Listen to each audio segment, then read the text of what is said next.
সহকর্মীর মধ্যে ঢুকে গেছে এমন একটা ভাব যে আমরা ক্ষমতায় বোধহয় চলে যাচ্ছি বা চলে গিয়েছি।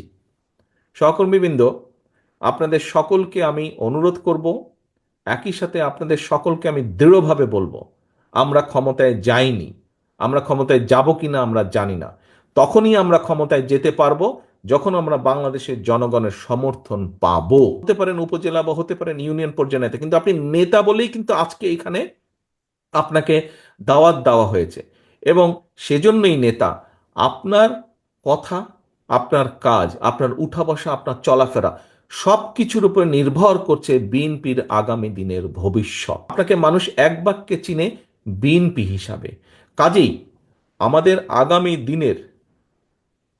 দিনের আমাদের সকল কিছু এমন হতে হবে যাতে জনগণের সমর্থন আপনার প্রতি থাকে, যাতে জনগণের সমর্থন দলের প্রতি থাকে। আগামী দিনে যে নির্বাচনটি আসছে, আগেও বলেছি, আজও আপনাদের সামনে আমি তুলে ধরতে চাই পরিষ্কারভাবে।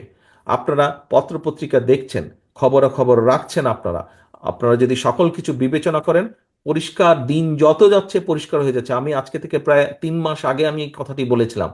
দিন যত যাচ্ছে তত পরিষ্কার হচ্ছে সামনের যে নির্বাচন এটি এত সহজ না। আমার থেকে এখানে অনেক অভিজ্ঞতা সম্পন্ন সহকর্মীবৃন্দ আছেন, অনেক মুরব্বী নেতৃবৃন্দ আছেন। আমি আমার যতটুকু রাজনৈতিক অভিজ্ঞতা গত 30-35 বছরের, এই অভিজ্ঞতার আলোকে আমার কাছে মনে হচ্ছে সামনের যে নির্বাচন আমরা ফেস করতে যাব, হতে পারে আমাদের একটি প্রধান প্রতিপক্ষ অনেক দুর্বল হয়ে গেছে। তারপরেও তারপরেও এই নির্বাচন বাংলাদেশের যে কোনো নির্বাচনের থেকে অনেক কঠিন নির্বাচন হতে যাচ্ছে। যদি কেউ কোনো বিগত 3-4 মাসে ভুল করেও থাকি, আপনার আশেপাশের নেতাকর্মীরা যদি কেউ ভুল করে থাকে, প্রিয় সহকর্মীবৃন্দ, একজন নেতা হিসাবে আপনার এটি অবশ্যই অবশ্যই দায়িত্ব তাদেরকে সঠিক পথে নিয়ে আসা, তাদেরকে সচেতন করা, তাদেরকে সতর্ক রাখা।